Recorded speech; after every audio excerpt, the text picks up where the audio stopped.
नमस्कार दोस्तों, 8 PM में आपका स्वागत है। मैं हूं आपका दोस्त धर्मेंद्र कंवारी। दोस्तों, आज हमारे साथ हैं कृपाल जी। और कृपाल सिंह जी खापरा का गांव है प्रीतमपुरा, जो सोनीपत में पड़ता है। फिलहाल ये पानीपत में इनका एक निवास स्थान है, लेकिन रहते ही 27-28 सालों से अमेरिका में हैं। आज कृपाल जी से बात हुई और मुझे इनकी बातें बड़ी दिलचस्प लगी, क्योंकि जब अंतर्राष्ट्रीय जाट संसद जयपुर में हुई तो मैंने इनका स्पीच सुना था। वो काफ़ी महत्वपूर्ण बातें इन्होंने समाज के लोगों के लिए बताई और आदमी का अनुभव बोलता है। तो सोचा कि आप लोगों से भी कृपाल जी को रूबरू करवाता हूँ। सबसे पहले तो कृपाल जी, आपका हरिभूमि टीवी पर स्वागत है। धन्यवाद। और आपने इस लायक समझा और मैं आपका धन्यवाद करता हूँ। कृपाल जी, सबसे पहले तो मैं आपसे ये जानना चाहता हूँ कि प्रीतमपुरा के कृपाल जी अमेरिका कैसे पहुँचे? देखो, शॉर्ट में बताऊंगा, कहानी लंबी है जी। मेरे पिताजी सिर्फ 3 एकड़ के जमींदार थे नहीं है। वो हमेशा दुनिया में रहेंगे, चाहे दुनिया में चले गए। वो आपका सम्मान है उनके प्रति। तो वो उन्होंने, हम 6 भाई और 3 बहनें, बड़ा परिवार था। अच्छा। तो उन्होंने कहा, भाई अगर जो आप जब हमने जैसे 10वीं पास करी, वो समझदार आदमी थे, उनको फ्यूचर पता था, आगे आने वाले देश के हालात क्या होने हैं। जी। उन्होंने कहा, बेटे सरकारी नौकरियां करनी नहीं है, ना मिलनी है। नौकरियों में बंद करे जाओगे, वो 30, 35, 20, 25 हज़ार के गुलाम बन कर रह जाओगे। और ऐसे काम करो कि आपको कोई चीज़ की रुकावट आगे बढ़ने में ना आए। अच्छा। उसके लिए सबसे बड़ा काम उनका हाथ का कोई भी काम करो। अच्छा, वो नौकरी में दिलचस्पी नहीं थी उनकी।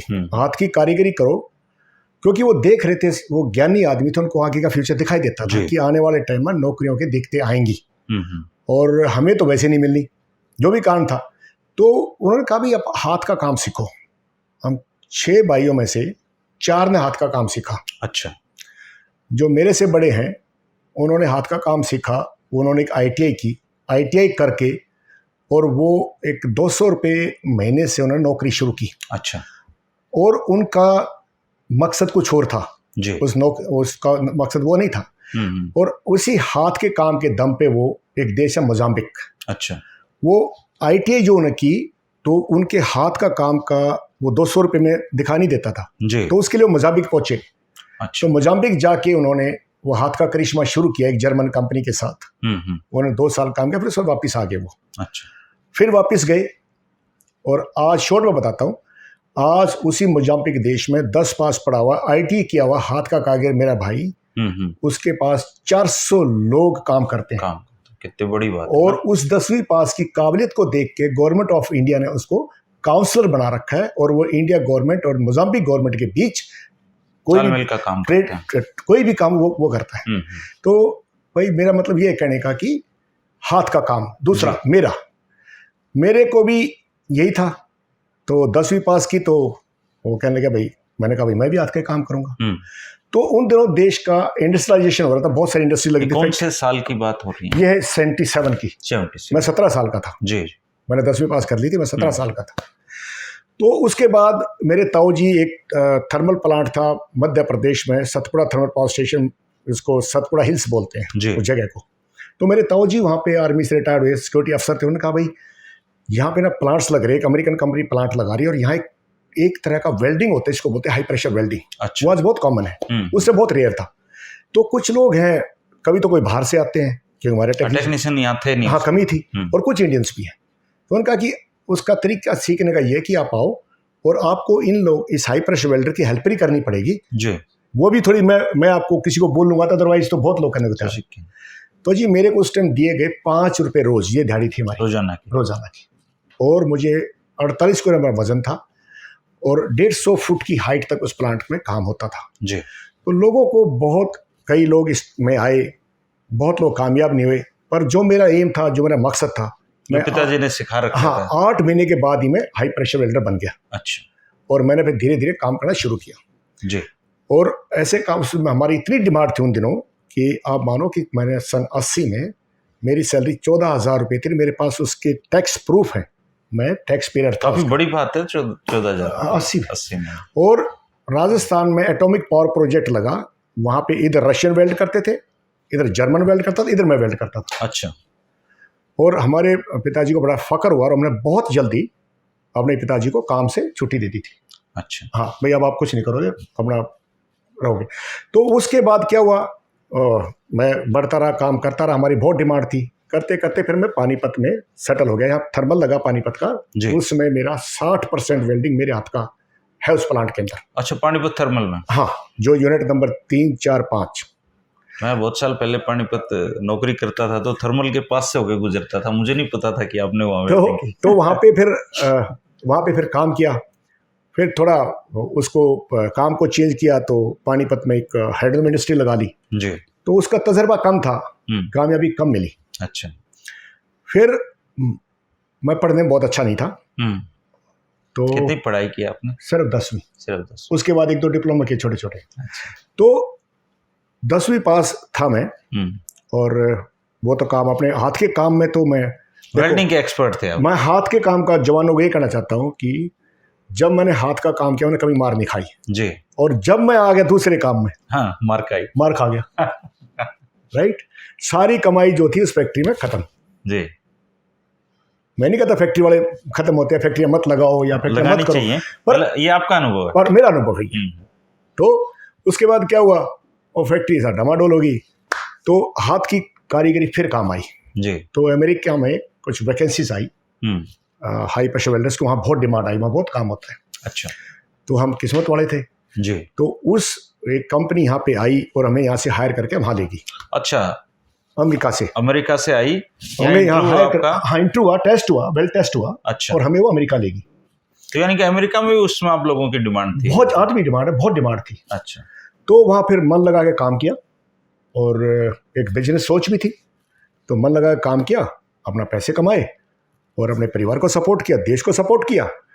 और फिर कुछ टाइम बाद बच्चों को ले गया, परिवार वहाँ चला गया, और उसके साथ जो बिजनेस तो सोच थी दिमाग में जी था ही वो, तो फिर वहाँ पे बिजनेस भी शुरू किया और अपना नौकरी करता रहा। तो बिजनेस शुरू किया क्लोथिंग का, पानीपत से हैंडलूम का, धीरे धीरे उस काम को बढ़ाया।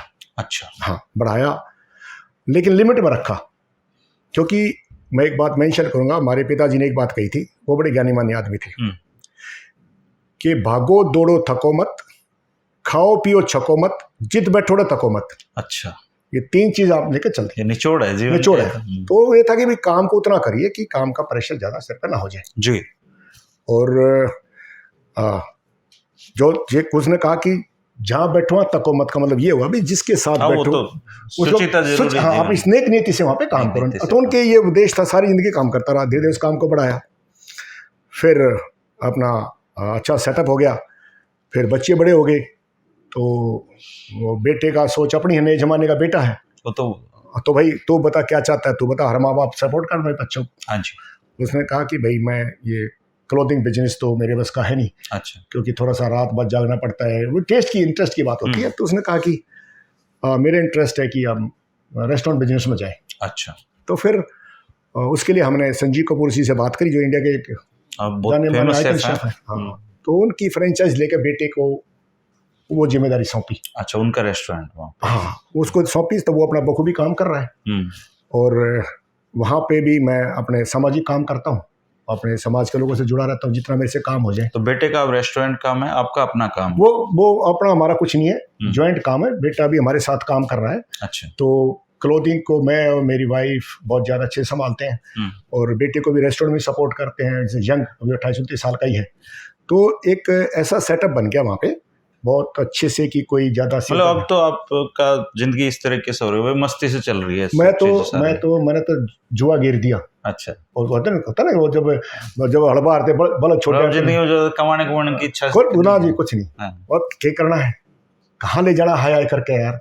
अब आप लोगों के बीच में मुझे इतना आनंद मिलता, वहाँ भी मुझे आनंद मिलता, मुझे वहाँ भी कोई दिक्कत। देखिए, अमेरिका भी एक ऐसा देश है कि जहाँ लोग प्रॉपर वीजे से जाएं जी, जिनके पास आजकल तो बहुत सारे रास्तों से चले। नहीं, मैं वो भी बात आपके इसमें डाल लूंगा, मुझे आप वक्त देंगे तो वहां जाके वही लोग कामयाब होते हैं जो एक प्रॉपर वीजे से जाए। वीजा आपके पास होता है तो आपको वहां पे काम करने का अधिकार होता है, और वो जाएं जिनके या तो दिमाग में कोई कि जैसे आप दिमाग की कुछ भी कर दोगे। अच्छा। आप IT प्रोफेशंस हैं या आउटस्टैंडिंग होना चाहिए। हाँ, आपको कुछ करना आना चाहिए।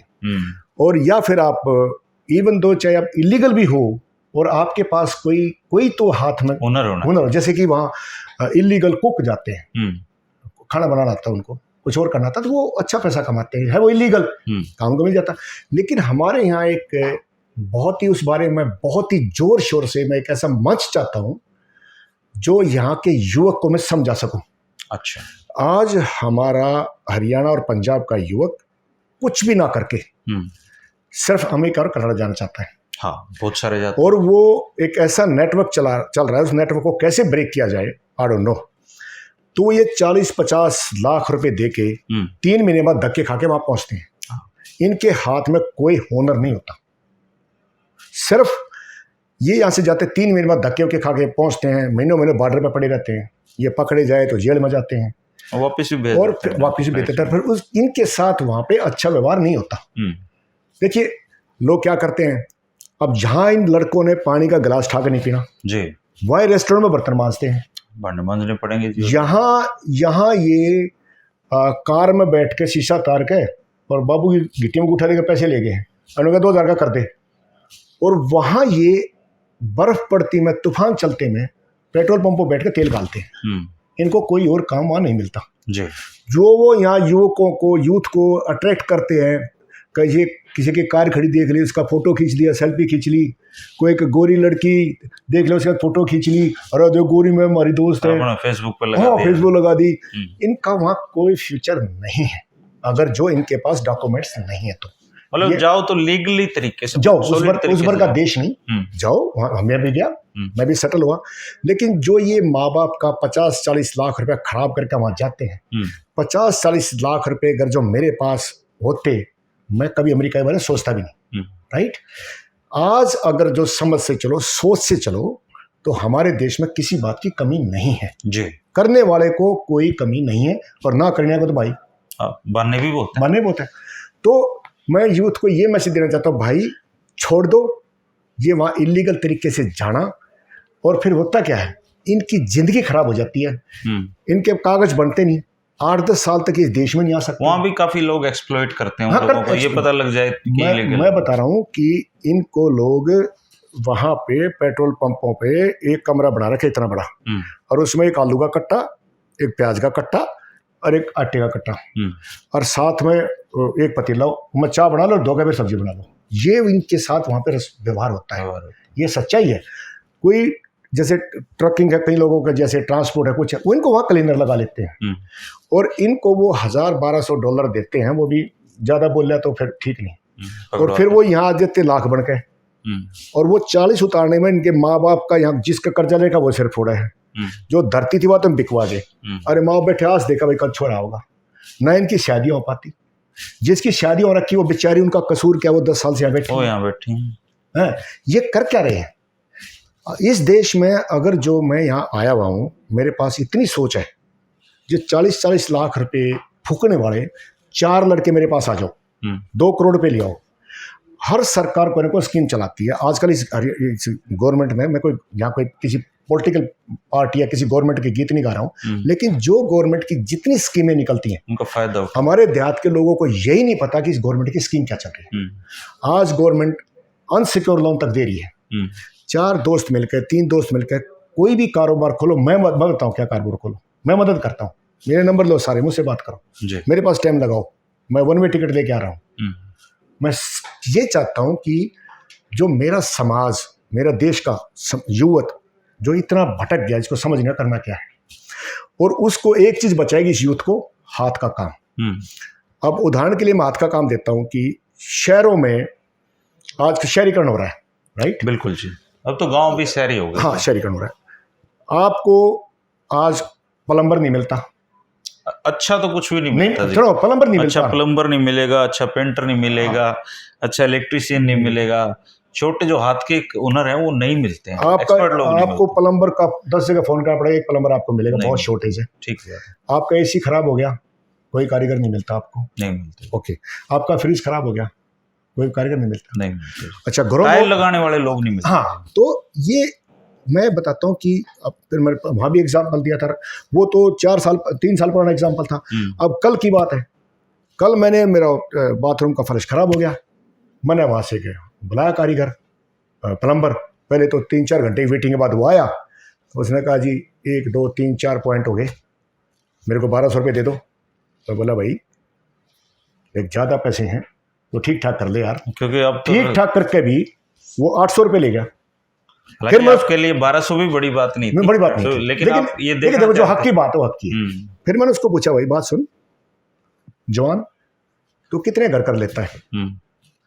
कह रहा जी आजकल बहुत डिमांड है, मैं 4 से 5 घर रोज के कर लेते हैं। तो आप जवानों 4000 800 को आप 4 से 5 से गुणा कर दो, और तुम्हारे पास काम नहीं, और वो काम पे काम किया वो हाँ काम नहीं, उनके पास तो टाइम नहीं, थारे पास काम नहीं। तो मेरा मैसेज आप सब यूथ को ये है भाई, मेरे पास हमारा एक प्लम्बर है भाई, मेरे से मैं जब रोहतक आया तो पहली बार जुड़ा था, वो बोला जी मैं आपको महीने के 10,000 रुपये दे के जाऊँगा, आप रख लोगे? उनका मैं किस लिए? उन्होंने बोला जी वो घर मेरा भाई खुसले है और आप दुरुस्त से रह जाएंगे। तो फिर मैंने उसके डाकखाना में खाता खुलवाया था, अभी उसके है ना करीबन 8 लाख रुपए खाते में जमा है डाकखाना में। तो इतना प्लम्बर का काम है। और तुम जब तुम चौधरी हो, जब हाथ का ही नहीं करना, तो भाई ऐसा काम करो कि एक कंपनी बना लो और 5-4 प्लम्बर रख लो, काम ले लो भाई, 5-4 प्लम्बर लिख लो, और दुनिया जानती है, वहाँ लोगों से मिलो, कंपनी बना लो, एक गाड़ी ले लो जैसे अमेरिका में होता है, उस पर लिख दो प्लम्बर सर्विस, 2 प्लम्बर गाड़ी बैठाए रखो, उनकी सैलरी तय कर दो। अच्छा वहाँ ऐसे भी होता है? ऐसा होता है, वहाँ प्लम्बर ऐसे ही आते हैं। अच्छा। तो उसको तुम हाथ से करने में जो थारी चौधरी खराब हो रही हो, थारा ज्यादा ब्योत हो, तो भाई 4 प्लम्बर रख लो, और कुछ आउट ऑफ बॉक्स सोचो, सीधी बात है। हाँ। तो भाई इस नौकरियों के पीछे, इन नेताओं के पीछे टाइम खराब मत करो, पहले तुम इन्हें वोट दो, फिर भाई 10-20 लाख बंद है इनके पाछा फिर काम दिवा दो, नौकरी दिवा दो। भाई नौकरियां रही नहीं देश में, ना नौकरी कोई दिला सकता, ये सब भाई अभी अग्निवीर पे इतना वो चल रहा है, मैंने कहा तुम अग्निवीर के पीछे भागी क्यों रहे हो भाई? बहुत चीजें हैं, बहुत अपने देखो मैं ज्यादा इस बारे में पढ़ना नहीं चाहता, एक बड़ी कंट्रोवर्सी चल रही है, बड़ा चक्कर चल रहा है। मैं जवानों को एक बात कहता हूँ भाई, सरकार कोई स्कीम लेके आती है जी, और वो स्कीम तुम्हें पसंद नहीं है तो पसंद नहीं है। आपको ये अग्निपथ नहीं पसंद है ना, तो आजकल सोशल मीडिया है, आप सारे जवान इकट्ठे होके, अगर जो तुम्हें पसंद नहीं है, मैं नहीं जानता अग्निपथ का, मैंने नहीं पढ़ा क्या है ये, अभी तक मैंने इस पर ज़्यादा ध्यान नहीं दिया जी। तो जवानों तुम सारे इकट्ठे हो जाओ और सोशल मीडिया का सहारा लो, चाहे किसी टीवी मीडिया का सहारा लो, या कुछ भी लो। तो आप एक काम करो भाई, सरकार, रक्षा मंत्री या हमारे जनरल साहब जो कि बहुत आदरणीय हमारे लिए, भाई हमें ये स्कीम पसंद नहीं आई और हम आर्मी में नहीं जाएंगे, राइट? अगर जो तुम्हें पसंद नहीं है तो उसका सिंपली बाइकआउट कर दो। भाई ये देश फूकने से, ये रेले जलाने से, ये मानस मारने से, ये देश में तबाही मचाने से मेरे भाइयों कुछ नहीं होना। अच्छा कृपाल जी, आप, हर व्यक्ति का जिंदगी का एक तजुर्बा होता है। हाँ जी। और जैसे आपके पिताजी ने आपको 3 बातें बताई, हाँ, कि काम से थकना नहीं चाहिए, किसी को थकना नहीं चाहिए, तो कृपाल जी का जिंदगी का तजुर्बा क्या है? अगर मैं उसका निचोड़ पूछूं तो क्या आप जो हमारे यूथ हैं उनको क्या मैसेज देना चाहोगे? भाई मैं ये देना चाहूँगा, देखो भाई काम करो, घरों से निकलो, माँ बाप का बोझ हल्का करो। आज यूथ माँ बाप का बोझ बन गया है, माँ बाप को नहीं समझ मारी थरा करे तो क्या करें। भाई अपनी जिम्मेदारी लो, रिस्पॉन्सिबल बनो, जैसे मैं बना था। भाई देर हो जाएगी और फिर पछतावे सा कुछ नहीं बचेगा। खड़े हो जाओ, अपने काम करो, माँ बाप की इज्जत करो, माँ बाप के चरणों में ही सब कुछ है, भगवान की जरूरत आपको नहीं है। मैं आपको एक एग्जाम्पल दूंगा, शायद बच्चों को मैं अच्छा लगेगा, मेरे युवक को, मेरे देशवासियों अच्छा लगेगा। हमारे पिताजी की डेथ होगी जी 2009 में, तो अब सारे भाई इकट्ठे हो रहे थे। अब भाई माँ हमारी, माँ बोली भाई सब अपने अपने काका की निशानी ले लो। काका कहाँ आते उन्हें जी, भाई उधर वो था तो बड़ा सिंपल लिविंग वाला आदमी, भाई जो भी निशानी थी ले लो। सारे कहने लगे माँ क्या करना, क्या कसर है, छोटी मोटी को गुट्ठी होगी, को कान की होगी, बैत हो गया कुछ, रखो भाई, रखो बेटे अपनी माँ, अपने काका की निशानी रखो। सारे भाई बोले माँ की है, छोड़ देने जो भी होता चलो। एनीवेज मैं चुपचाप बैठा रहा। जब सब, मेरी माँ बोले रे तू ना बोला कुछ, मैं कहा माँ मन तो मेरे काका की जुत्ती दे दे। अच्छा। और मैं अपने काका की जूती ले गया अपने साथ अमेरिका। मैं उनको पॉलिश करके रखता हूँ। मेरे को जब जूती देखता हूँ तो मुझे उसमें वो दिखाई देता है। वो आपको पिताजी याद? हाँ, और मैं भटकता नहीं। मैंने जीवन में शराब नहीं पी, मैंने जीवन में सिगरेट नहीं पी। अपने बूढ़े पिताजी तो जूती खुआई भी तो होंगी आपको बचपन में? मोरा कितनी वो साटा मारा वो बड़ दागे वो मारा वो बड़ दागे। हमने तो साटे खाए, जिन्होंने जूती खाई भी खूब। इतने साटे खाए। शुद्ध अलियार था भाई, कुशल आदमी था, काम करके आता हम लफंडर। तो भाई वो जुत्ती में भाई भगवान है। और भाई वो जूती ना मैंने भटकन देती, ना मैंने कोई गलत काम करने देती। तो मेरे बच्चों, सबसे बड़ी दिक्कत तुम क्या कर रहे हो, तुम जैसे जवान होते हो माँ बाप का अनादर शुरू कर देते हो। खूब कर रहे हैं जी। इसमें लको नहीं है, खराब माटी है। जो बच्चा माँ बाप की मेरे बच्चों नहीं सुनेगा वो जिंदगी में कामयाब हो, तो मुझे आगे बता दियो। जिंदगी की कामयाबी का रास्ता जाता है माँ बाप के चरणों से। माँ बाप की कदर कर लो, तुमने कोई दिक्कत नहीं आओगी। उनकी सुन लो, उनके साथ बैठ जाओ। तुम आदमी के साथ बैठना नहीं चाहते, तुम उनके साथ टाइम नहीं बदलना चाहते। तुम कहते जी तो पुराने जमाने में, नए जमाने में नहीं करते जी। नया जमाना अकेले रहे भाई, तुम सारे पल्ले तो कुछ नहीं, नया जमाना लिए फिरते रहो। कामयाबी मिलेगी, अपने घर में बैठो। आज हमारे यूथ को मैं देखता हूँ, सुबह लेकर ले है नकली सी जीन्स, एक और क्या है कि टी शर्ट, 900 रुपये का नकली सा परफ्यूम ला हुआ, नकली घड़ी में ला रही, मारकर शहर में लेकर ले। और सान नए 2-4 हज़ार फूक का हुआ है। आज तो माँ बाप को रात तक ये चिंता रहती है कि हमारे घर पे पुलिस आओगी। आपको एक सुनाता हूँ मैं। वो एक आदमी से बोला, उसके 3 छोरे थे। बोला तेरे छोरे क्या करे? बोला वो 3 डॉक्टर है। हाँ। बोला अरे बदमाश से थे, वो डॉक्टर कुकर बन गए। बोला भाई बेरा को नहीं, जब भी नो पूछो कि जाओ नो पूछे तेरे की बीमारी है। तो आजकल माँ बाप के लिए बन रही है नो बीमार तो बता रहे, डॉक्टर नहीं बनते। डॉक्टर नहीं बनते। तो हमारा यूथ को ये सुनने से मेरा तो पर्पज ये, मतलब हर जगह यही बात करता हूँ भाई, हमें चिंता आप लोगों ने। देखो मेरे दोस्तों, मेरे बच्चों, भाई मैं तो अपना 62 साल मेरी उम्र होगी, देख लो कितना हेल्दी हूँ। मेरे ख्याल से तो शायद 2-3-25 साल के 26 साल आने का ना पटक भी सकूँ हूँ। जिन्हें जी करे बाज लो मेरी के लिए, दौड़ लगा लो है भाई, सेहत देख लो मेरी है भाई। तो बच्चों, सेहत का ध्यान रखो, माँ बाप का ध्यान रखो और जिम्मेदार बनो। नहीं तो भाई बच्चों खराब माटी, फ्यूचर अच्छा नहीं है, ना थारा ना माँ बाप का और ना भाई इस देश का। तो जवानों, थारे कंधे में बहुत बड़ी जिम्मेदारी है, इसको समझ लो। कहो वे भाई साहब मेरा नंबर वायरल कर देंगे, भाई मैं कोई जादूगर तो हूँ नहीं, पर छोटी मोटी मदद थारी जरूर कर दूंगा। मैं आपका कृपाल जी का नंबर इनका स्क्रीन पे दे दूंगा। अगर आप चाहो, इनका आपके बातें आपको पसंद आई हों। और एक मुझे लगता है कि मैं इंटरव्यू तो बहुत करे हैं, लेकिन जैसे एक बाप बेटे वाला संबंध है वो इंटरव्यू में मुझे दिखता है, क्योंकि मेरे पिताजी भी यही बातें समझाते हैं। तो दोस्तों, कई बार है ना, दवाई दूसरे की ज्यादा लगा करे, अपने बाप की ना लगे। घर का जोगी जोगड़ा, बाहर का जोगी सिद्ध। तो बाहर के की सुन ले, घर के ही ना सुनते। अगर कृपाल जी की दवाई आपको पसंद आई हो तो मैं इनका नंबर भी जरूर दूंगा, आप उनसे बात कर सकते हो।